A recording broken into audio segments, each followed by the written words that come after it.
Bom dia, queridos amigos, que a doce e inefável paz de Jesus envolva o nosso pensamento nesta manhã de luz, de esperança, para que todos nós possamos compreender o papel que todos nós viemos aqui para realizar. Que a bondade e a misericórdia de Jesus nos envolva, trazendo para nós a compreensão, a esperança e a paz. Hoje nós vamos iniciar o item 14, o suicídio e a loucura. A calma e a resignação, auridas de maneira de considerar a vida terrestre e da confiança no futuro, dão ao espírito uma serenidade que é o melhor preservativo contra a loucura e o suicídio. Com efeito, é certo que a maioria dos casos de loucura se deve à comoção produzida pelas vicissitudes que o homem não tem a coragem de suportar. Ora, se encarando as coisas deste mundo da maneira por que o Espiritismo faz que ele as considere, o homem recebe com indiferença, mesmo com alegria, os reveses e as decepções que houverem desesperado. Noutras circunstâncias, evidente se torna que esta força que o coloca acima dos acontecimentos lhe preserva dos abalos à razão, os quais, se não fora isso, a conturbariam. O mesmo ocorre com o suicídio. Posto de lado os que se dão em estado de embriaguez e de loucura, aos quais se pode chamar de inconscientes, é incontestável que tem ele sempre por causa um descontentamento qualquer, que sejam os motivos particulares que se lhe apontem. Ora, aquele que está certo de que só é desventurado por um dia e que melhores serão os dias que hão de vir, enche-se facilmente de paciência. Só se desespera quando nenhum termo divisa para os seus sofrimentos. E que é a vida humana com relação à eternidade, se não bem menos que um dia, mas para os que não creem na eternidade e julga que com a vida tudo se acaba, se os infortúnios, as aflições o acabrunham, unicamente na morte vê uma solução para as suas amarguras. Nada esperando, acha muito natural, muito lógico mesmo, abreviar pelo suicídio as suas misérias. Deus, nosso Pai de infinita bondade, agasalhai-nos como filhos do seu coração, para que tenhamos força para vivenciar as lutas íntimas dos nossos reajustes com as leis de Deus. Senhor, que nesta manhã, sublime de luz, Jesus possa estar com seu olhar doce e sereno, compassivo e amigo, a nos envolver em vibrações de bom ânimo, de coragem, para vencer as lutas por nós mesmos programadas. Dai-nos força, Jesus, para vivermos como cristãos verdadeiros e que a luz infinita do seu amor agasalhe todos os lares, todos os irmãos que ora compartilham conosco deste momento do Evangelho, que nos abastece, nos enriquece, nos fortalece pela fé e pela confiança em Ti, Senhor. E com este ideal maior, rogando a sustentação para todos nós, para aqueles irmãos que se encontram mais fragilizados nesta manhã, que ele sinta-se agasalhado e que as vibrações de Jesus e de Eurípides alcance o coração de todos. Que assim seja. Queridos irmãos, nós estamos vivendo uma época em que nós precisamos compreender que tudo isto que nós estamos vivendo faz parte de uma programação divina para que nós possamos sair bem dessa questão da dor, do sofrimento, dessas lutas que ora estamos vivendo, e nós precisamos desenvolver em nós a fé, a confiança. Quantos irmãos nossos estão em desespero, estão nessa loucura, porque não compreendem a vida e só acham que tudo acaba com o túmulo, com a morte. A maior parte da humanidade é infeliz porque não tem ouvido a voz de Deus, porque tem persistido na cegueira desta imortalidade, procurando dia a dia vivenciar tudo aquilo que seria educativo, ele tem vivido de uma forma tão infeliz, travando lutas tremendas, tanto no seu mundo íntimo, com aqueles que estão à sua volta, à nossa volta. É como se nós estivéssemos sendo convidados a destruir tudo aquilo que está conosco. Quais são as nossas construções afetivas, amorosas? Então, nós vamos ver que, mesmo nesse momento que uma nuvem sombria bate pela terra, esse é o pensamento que nós estamos tendo, sem a luz da verdade.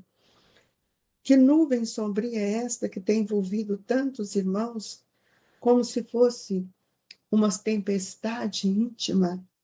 E nós vamos ver que cada dia mais é como se nós estivéssemos sendo convidados a destruir tudo aquilo que planejamos. Não, amigos. Nós sabemos que nesse período de transição que o mundo está passando, é um grande trabalho de gestação divina, para que nós possamos compreender que o mal não pode persistir. E não podemos viver confusos, dominados por tantas tendências difíceis que estão mergulhados em nós, em nós e ao nosso lado. Sabemos, irmãos, que enquanto nós não desenvolvermos a fé, a confiança no Evangelho de Jesus, nós vamos nos perdendo e ficando distante, mas muito distante, da fraternidade. Essa fraternidade que une os povos, essa fraternidade que nos sustenta como irmão. Nós estamos vendo que esse fermento de ideias que hoje estão pululando, de separação, de divisão, é impressionante isso, parece que nós esquecemos que nós somos irmãos. E aí é por isso que nós vamos ver que está aí na Obras Póstumas, estava na Gênese, que nós, no final desse período de transição, nós veríamos um número altíssimo de suicídio multiplicar, de uma forma, de uma proporção assim, que nós talvez não tenhamos dimensão, uma proporção inaudita, e até mesmo entre os jovens, entre crianças que esqueceram de olhar para a vida como espírito. Nós não podemos, de forma alguma, esquecer que a Terra é só um período que aqui estamos. A Terra é uma escola, para muitos é um hospital, mas todos nós desejamos voltar ao regaço divino, com amor, mais felizes, porque voltar é uma recompensa que Deus nos oferece para a nossa evolução. Amigos, o materialismo é que tem nos roubado todo o pensamento de esperança. E uma coisa que eu gostaria de perguntar-lhes: onde está a nossa fé? Que fé é esta? E nós precisamos ver que junto de nós tem uma nova geração surgindo, com novas esperanças, com uma fé inata. E nós precisamos fortalecer estes espíritos, porque eles precisam deste amor para que eles possam realizar aquilo que eles vieram fazer.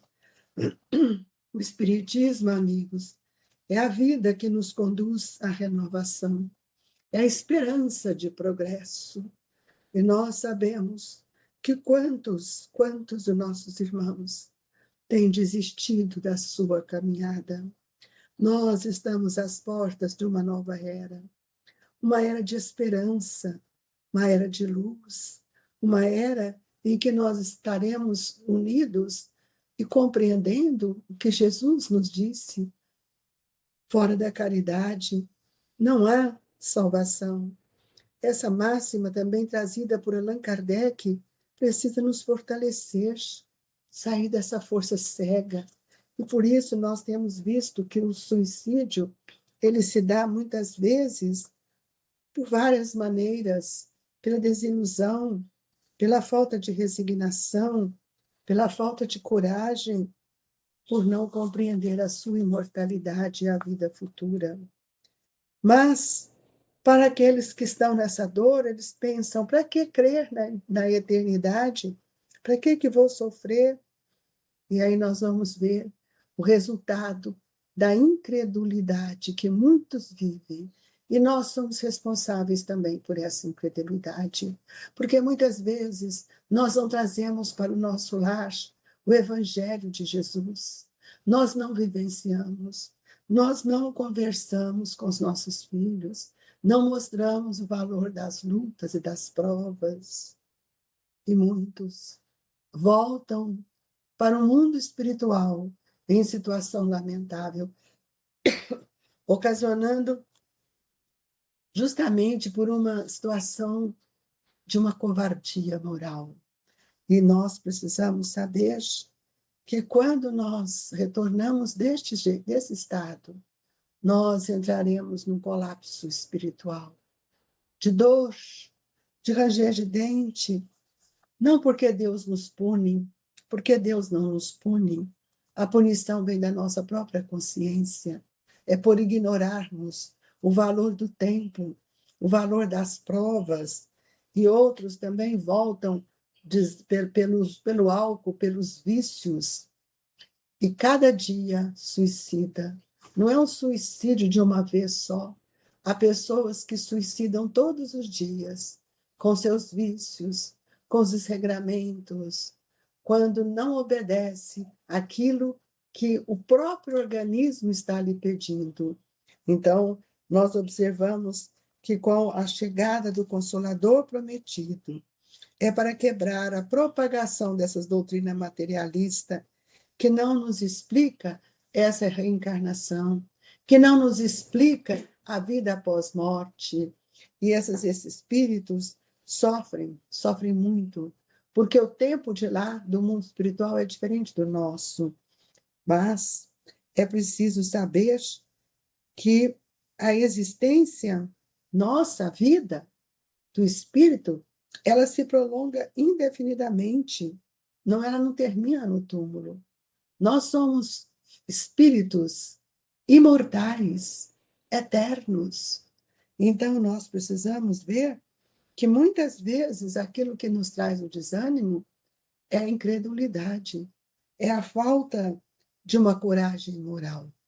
Por isso, a doutrina espírita vem nos mostrar quanto nós precisamos compreender o valor, a finalidade, com gratidão, de toda oportunidade que estamos recebendo em nossa existência.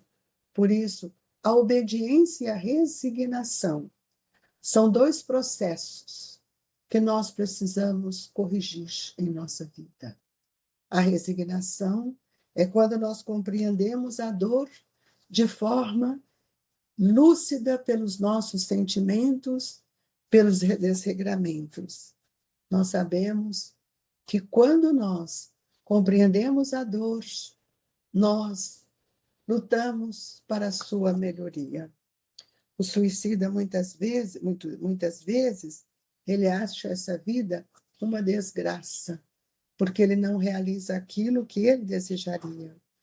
E entre os suicidas, há cujos sofrimentos nem sempre são temporários, também não são eternos, mas são terríveis. Nesse tempo em que ele é convidado a refletir e a perceber que todas as energias que vieram para compor a sua organização física vai trazer-lhe grande dor por ele ter rompido todo o processo divino que foi planejado. E muitas vezes ele tinha certeza que ele teria uma vida difícil, uma luta difícil.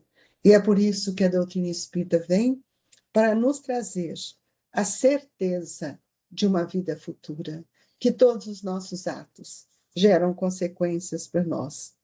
E é por isso que nós estamos hoje convidando a todos que reflitamos nas nossas lutas, nas nossas dores, procurando envolver os nossos filhos, nossos familiares, amigos, encorajando-os para que eles possam mudar o ponto de vista do suicídio. Nós choramos por ver tantas negligências, tanta covardia, mas também não podemos julgar, porque nós não sabemos como esses espíritos foram educados, de que forma eles foram orientados. E assim, nessa manhã de luz, pedimos a Jesus que agasalhe esses nossos irmãos, que ora estão no seu desespero, na sua incompreensão, querendo desistir da luta e desistir da existência. Ó Mestre, por caridade, envolvei a todos os nossos irmãos, trazendo à luz as fagulhas dessa luz divina no coração de cada um deles. E nesta hora do paz, nós pedimos aos espíritos amigos que possam dissolver essa bruma, essa sombra que tem entristecido esses irmãos, levando-os caminho do desespero, das aflições. Mestre, que o passe seja o bálsamo a nos fortalecer, a nos enriquecer de esperança.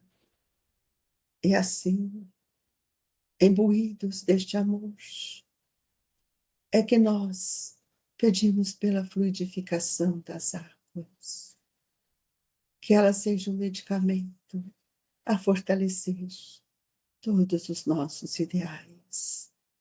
Jesus, que o seu amor e o seu manto nos agasalhe e agasalhe todos aqueles que estão à porta do abismo. Que Deus nos fortaleça hoje e sempre. Receba o abraço, as vibrações do Grupo Espírita Esperança e Caridade, Colégio Allan Kardec.